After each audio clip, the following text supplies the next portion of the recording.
آپ کے ذمہ ایک روزہ کی قضا رکھنا ہے، کفارہ آپ کے ذمہ نہیں ہے۔ محمد عثمان صاحب چائنا سے آپ سوال کرتے ہیں، حضرت مفتی صاحب قضا نمازوں کی ادائیگی کا طریقہ بتا دیں اور تخفیف کے بارے میں تفصیل سے بتائیں، شکریہ۔ قضا نمازوں کے متعلق پہلے بھی تفصیل سے بتایا جا چکا ہے، ہمارے احناف میڈیا سروسز کے چینل پر آپ دیکھ لیں، قضا نمازوں کا طریقہ، وہاں پر کلپ موجود ہے، تفصیل اس میں نے عرض کر دی تھی۔ سہولت کی خاطر میں مختصر پھر عرض کر دیتا ہوں کہ دیکھیے، قضا نمازوں کا طریقہ یہ ہے کہ آپ بالغ ہونے کے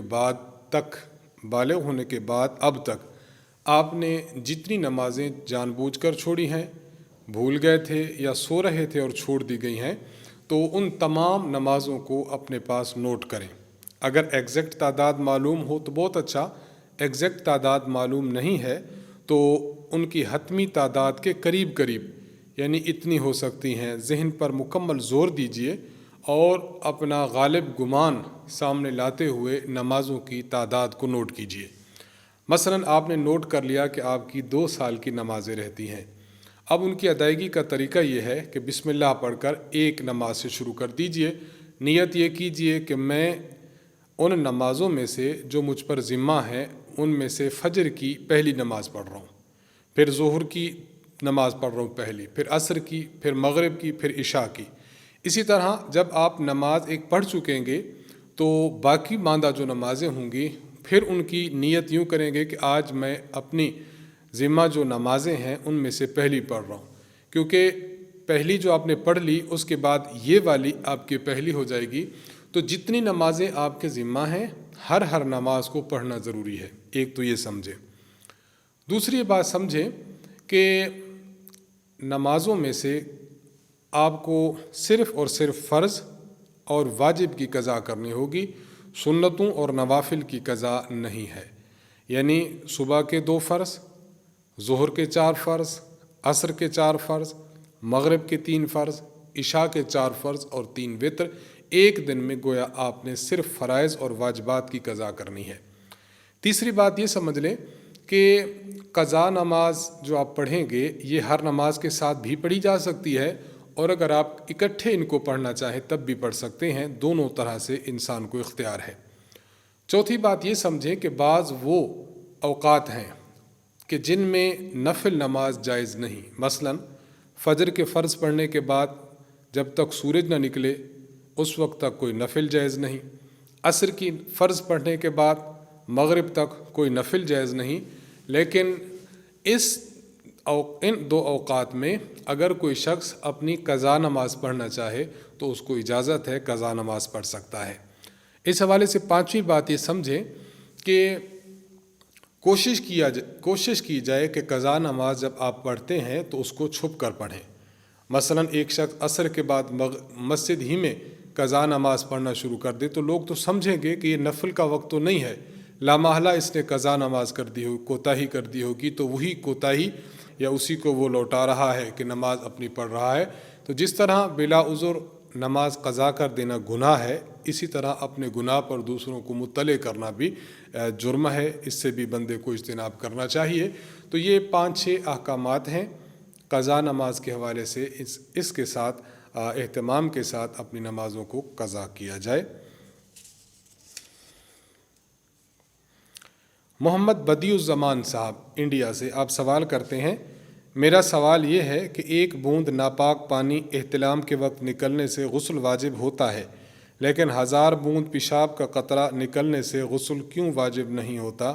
اس کا جواب دیجیے، جزاک اللہ۔ دیکھیے، ہم شریعت محمدیہ کے پابند ہیں۔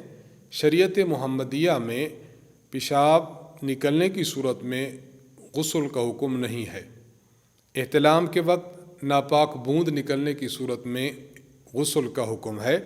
ہم اپنی عقل کے پابند نہیں، شریعت محمدیہ کے پابند ہیں۔ شریعت نے کہہ دیا ہے کہ ایک ناپاک بوند سے غسل واجب ہوتا ہے تو ہم غسل واجب ہونے کے قائل ہیں، اور شریعت نے کہہ دیا ہے کہ 1000 قطرات پیشاب کے نکلنے سے غسل واجب نہیں ہوتا، صرف وضو ٹوٹتا ہے، تو ہم صرف وضو ٹوٹنے کے قائل ہیں، ہم غسل کے قائل نہیں ہیں۔ تو یہ دونوں باتیں یہ اللہ کے نبی نے صلی اللہ علیہ وسلم ہمیں بتائی ہیں، اس لیے ہم ان پر عمل پیرا ہیں۔ لہذا اس پر ایک واقعہ مجھے یاد آ رہا ہے۔ امام اعظم امام ابو حنیفہ رحمہ اللہ کے متعلق حضرت عبداللہ بن مبارک رحمہ اللہ ارشاد فرماتے ہیں کہ امام صاحب ایک مرتبہ حج کے لیے تشریف لائے تو مدینہ منورہ بھی تشریف لے گئے۔ وہاں امام محمد باقر رحمۃ اللہ علیہ سے ملاقات ہوئی۔ اس وقت بعض لوگوں نے امام محمد باقر کو یہ بات بتائی تھی اور مشہور کر رکھی تھی وہاں کہ امام ابو حنیفہ رحمہ اللہ یہ قیاس کرتے ہیں اور احادیث رسول اللہ صلی اللہ علیہ وسلم کی معاذ اللہ مخالفت کرتے ہیں۔ انہوں نے بھی یہ بات سنی ہوئی تھی۔ جب ان کا آپس میں ملنا ہوا امام ابو حنیفہ رحمہ اللہ اور امام محمد باقر رحمہ اللہ کا، تو ملنے کے بعد امام محمد باقر نے پوچھا کہ آپ وہی ابو حنیفہ ہیں کہ جو میرے نانا کی احادیث کو اپنے قیاس سے ٹھکراتے ہیں؟ امام صاحب فرمانے لگے کہ آپ ہمارے محترم ہیں، آپ ہمارے بڑے ہیں، آپ تشریف رکھیے، میں آپ سے چند سوال کرتا ہوں، آپ مجھے جواب دیجیے۔ فرمایا کہ پوچھیے کیا سوال ہیں؟ انہوں نے فرمایا کہ آپ مجھے بتائیے کہ مرد کمزور ہے یا عورت؟ امام باقر فرمانے لگے عورت کمزور ہے۔ فرمایا کہ اگر میں قیاس کو ترجیح دیتا تو قیاس کا تقاضا یہ ہے کہ جو کمزور ہو وراثت کا حصہ اس کو زیادہ دیا جائے، لیکن میں نے دیکھا شریعت محمدیہ یہ کہتی ہے کہ مرد کو 2 حصے دیجئے اور عورت کو 1 حصہ دیجئے۔ میں قیاس چھوڑ دیتا ہوں، میں شریعت محمدیہ کا مسئلہ لے لیتا ہوں۔ پھر سوال کیا کہ مجھے یہ بتائیے کہ روزہ افضل ہے یا نماز افضل ہے؟ امام باقر رحمہ اللہ فرمانے لگے نماز افضل ہے۔ فرمایا جب نماز افضل ہے تو عورت ایام میں نماز نہیں پڑھتی، روزہ نہیں پڑھتی، ایام گزرنے کے بعد روزے کی قضا کرتی ہے، نماز کی قضا نہیں کرتی۔ اگر میں صرف قیاس ہی کو ترجیح دیتا تو میں یہ کہتا کہ عورت افضل عبادت کی قضا کرے، یعنی نماز کی قضا کرے، روزے کی نہ کرے، لیکن احادیث مبارکہ کے پیش نظر میں وہی مسئلہ بتاتا ہوں جو حدیث میں ہے۔ تیسرا مسئلہ پوچھا کہ مجھے یہ فرمائیے کہ پیشاب زیادہ غلیظ ہے یا ناپاک قطرہ، یہ جو احتلام کے وقت ہے منی کا؟ تو امام باقر رحمہ اللہ فرمان لگے کہ پیشاب، کیونکہ وہ زیادہ پھیلاؤ میں بھی زیادہ ہوتا ہے اور مقدار میں بھی زیادہ ہے۔ تو امام ابو حنیفہ رحمہ اللہ فرمانے لگے کہ اگر میں اپنے قیاس سے مسئلے بتاتا تو میں یہ فتویٰ دیتا کہ منی کے نکلنے سے غسل واجب نہیں ہوتا، پیشاب کے نکلنے سے غسل واجب ہوتا ہے۔ میں قیاس کو چھوڑ رہا ہوں صرف حضرت صلی اللہ علیہ وسلم کی حدیث مبارک کی وجہ سے۔ جب یہ بات آپ نے فرمائی تو امام محمد باقر اٹھے اور امام صاحب کی پیشانی کو بوسہ دیا۔ یہ واقعہ عرض کرنے کا مقصد یہ ہے کہ دیکھیے بظاہر جو بات بھی ہو یہ ہماری عقل ہے، لیکن شریعت محمدیہ یہ بات کہتی ہے کہ ناپاک قطرہ نکلے ایک تو اس سے غسل ہے، اور ہزارہا پیشاب کے قطرے نکلیں تو اس پر صرف وضو ہے، غسل نہیں ہے۔ ہم شریعت محمدیہ کے مطابق عمل کریں گے۔ امید ہے اس جواب سے آپ کا اطمینان ہو چکا ہوگا۔ محمد عبیدہ لکھنؤ انڈیا سے آپ سوال کرتے ہیں مفتی صاحب سحری کا وقت ختم ہونے کے بعد فجر کی اذان کتنی دیر بعد دینی چاہیے؟ جزاک اللہ خیرہ۔ دیکھیے جب یقین ہو جائے کہ صبح صادق ہو چکی ہے، صبح صادق ہونے کے بعد صبح کی اذان، فجر کی اذان دی جا سکتی ہے۔ احتیاط کریں تو بہتر ہے کہ ہمارے جو پاس جو کیلنڈرز ہوتے ہیں وہاں پر جو ایگزیکٹ ٹائم ہوتا ہے، اگر وہ کیلنڈر ایکوریٹ بنا ہوا ہے اس پر جو ایگزیکٹ ٹائم ہے طلوع فجر کا اس کے 2-3 منٹ بعد دی جائے۔ اگر زیادہ احتیاط کرنا چاہیں تو 5 منٹ بعد دے سکتے ہیں، اور اس سے بھی اگر تاخیر کرنا چاہیں تو تاخیر کی جا سکتی ہے، لیکن سچویشن یہی ہے کہ اصل بنیاد یہ ہے کہ طلوع فجر یقینی طور پر ہو جائے تو اس کے بعد اذان دی جا سکتی ہے۔ محمد طاہر صاحب نے یو پی انڈیا سے سوال پوچھا ہے مفتی صاحب مسئلہ دریافت طلب یہ ہے کہ کیا جنازے کی نماز میں سلام پھیرتے وقت ہاتھ چھوڑنا ضروری ہے؟ بعض لوگ کہتے ہیں کہ جب دائیں جانب سلام پھیرے تو دایاں ہاتھ چھوڑ دے، اور جب بائیں جانب سلام پھیرے تو بایاں ہاتھ چھوڑ دے، اس میں صحیح کیا ہے اور غلط کیا؟ جزاک اللہ۔ دیکھیے اس بارے میں 3 روایات ہیں۔ میں ان تینوں روایات کو آپ کی خدمت میں پیش کرتا ہوں تاکہ پتہ چلے کہ اگر کوئی کسی اور روایت پر عمل پیرا ہے تو اس کو غلط نہیں کہنا چاہیے۔ پہلی روایت یہ ہے کہ آپ نے اپنے ہاتھوں کو باندھا ہوا ہے، آپ نے چوتھی تکبیر کہی اللہ اکبر، چوتھی تکبیر کے بعد دونوں ہاتھ چھوڑ دیں، اس کے بعد السلام علیکم ورحمۃ اللہ اور دوسری طرف السلام علیکم ورحمۃ اللہ۔ ایک طریقہ تو یہ ہے۔ دوسرا طریقہ یہ ہے کہ آپ ہاتھ باندھے ہوئے ہیں اور آپ اللہ اکبر کہیں، اللہ اکبر کہنے کے بعد دائیں طرف السلام علیکم ورحمۃ اللہ، بائیں طرف السلام علیکم ورحمۃ اللہ اور اس کے بعد پھر ہاتھ چھوڑ دیں۔ تیسرا طریقہ یہ وہی ہے جو آپ نے بھی ذکر کیا کہ آپ نے ہاتھ باندھے ہوئے ہیں، چوتھی تکبیر کہی، السلام علیکم ورحمۃ اللہ کہا تو دایاں ہاتھ چھوڑ دیا، السلام علیکم ورحمۃ اللہ کہا تو بایاں ہاتھ چھوڑ دیا۔ کتب میں یہ تین طریقے موجود ہیں، ان میں سے افضل، بہتر اور اعلیٰ طریقہ یہ دوسرا طریقہ ہے۔ دونوں ہاتھ آپ کے باندھے ہوئے ہوں، اللہ اکبر کہیں اور دائیں طرف السلام علیکم ورحمۃ اللہ اور بائیں طرف السلام علیکم ورحمۃ اللہ۔ اس طریقہ پر جنازہ کی چوتھی تکبیر کے بعد اور سلام کے بعد ہاتھ چھوڑے جائیں تو یہ امر اور یہ عمل مستحسن اور مستحب اور بہتر ہے باقی دو عملوں سے۔ لیکن باقی دو عمل بھی چونکہ موجود ہیں کہ اس لیے اگر کسی نے وہ عمل کر لیا تو اس کو باطل اور غلط نہ کہا جائے، ہاں یہ کہا جا سکتا ہے کہ اس نے غیر افضل طریقہ اختیار کیا ہے۔ یہ تفصیل سمجھ لیجئے تو انشاءاللہ مسئلہ حل ہو جائے گا۔ اگلا سوال ہم سے پوچھا ہے عرفان مسعودی صاحب نے، آپ سوال کرتے ہیں حضرت مفتی صاحب میرا سوال یہ ہے کہ اگر انسان ننگے بدن غسل کر لے لیکن غسل خانہ ہر طرف سے بند ہو تو کیا غسل ہو جاتا ہے؟ جی ہاں، غسل ہو جاتا ہے، اس میں کوئی ایسی بات نہیں کہ غسل نہ ہو۔ اور دوسرا سوال پوچھتے ہیں کہ اور یہ پوچھنا ہے کہ کیا غسل کرنے کے بعد پھر سے وضو کرنا ضروری ہے یا نہیں؟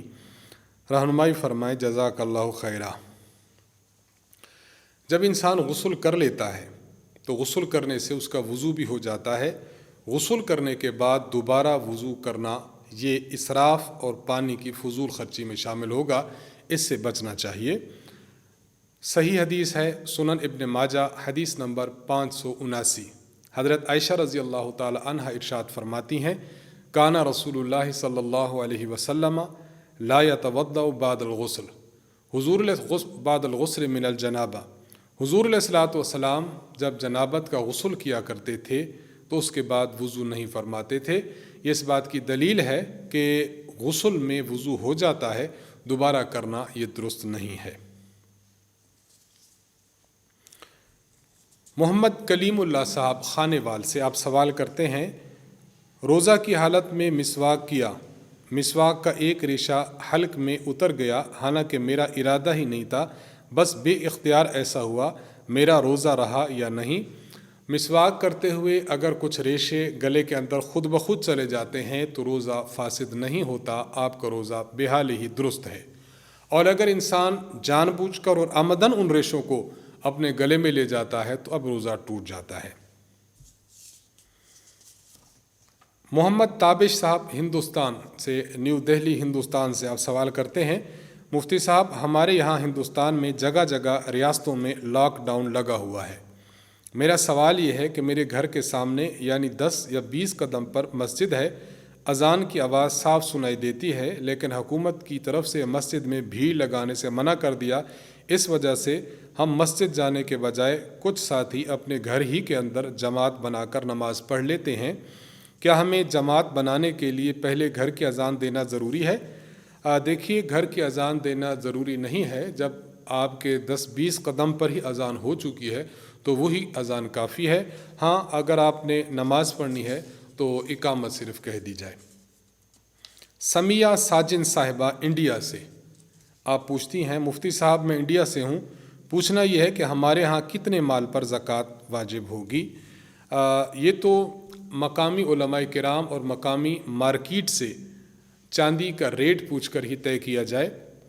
میں عرض کر دیتا ہوں 4 قسم کا مال ہو یا ان میں سے بعض قسمیں ہوں، سونا جس شیپ میں بھی ہو، چاندی جس شیپ میں بھی ہو، نقدی رقم جس شیپ میں بھی ہو، چاہے ڈالر ہوں، چاہے آپ کے ہندوستانی روپے ہوں، چاہے ریال ہوں، اور نمبر 4 مال تجارت، ایسی رقم، ایسا مال چاہے وہ مشینری ہے یا چاہے وہ پلاٹ ہے، پلازا ہے، دکان ہے، اپارٹمنٹ ہے، کچھ بھی ہے، کوئی چیز آپ نے خریدی، اس نیت سے خریدی کہ آپ اس کو آگے بیچ دیں گے، اور زکوٰۃ کی ادائیگی کی ڈیٹ آنے تک آپ کی نیت وہ موجود بھی ہو، ان 4 چیزوں کی مالیت کو جمع کیجئے۔ اگر ان کی مالیت اور قیمت 52.5 تولہ چاندی کی قیمت کے برابر ہوتی ہے تب آپ پر زکوٰۃ فرض ہے۔ بس آپ مارکیٹ میں کسی کو بھیج کر پتہ کرا لیجئے کہ 52.5 تولہ چاندی کی مارکیٹ ویلیو کیا ہے، جتنی مارکیٹ ویلیو ہوگی یہ آپ کے ہندوستان کا نصاب ہوگا۔ دوسری بات پوچھ رہی ہیں، کیا کفارہ کا پیسہ ایک عورت کو اکٹھا دیا جا سکتا ہے یا نہیں؟ اگر ہم نے اس طرح ایک ہی عورت کو دے دیا تو کیا کفارہ ادا ہو جائے گا یا نہیں؟ دیکھیے، کفارہ کا جو پیسہ ہے، ایک بندہ روزہ نہیں رکھ سکتا، اللہ اکبر، ایک بندے نے روزہ توڑ دیا تو 60 روزے مسلسل رکھنا اس پر واجب ہے۔ اگر 60 مسلسل روزے رکھنے سے بھی وہ قاصر ہے تو اب وہ کفارہ کے پیسے دے دے گا، یعنی ایک روزے کا کفارہ ایک صدقۃ الفطر اور فطرانہ کے برابر ہے۔ محترمہ سمیہ ساجن صاحبہ نے جو سوال پوچھا ہے کہ کسی بندے پر کفارہ واجب ہے اور وہ 60 بندوں کو صدقۃ الفطر دینا ہوتا ہے تو وہ ایک ہی عورت کو دے سکتی ہیں۔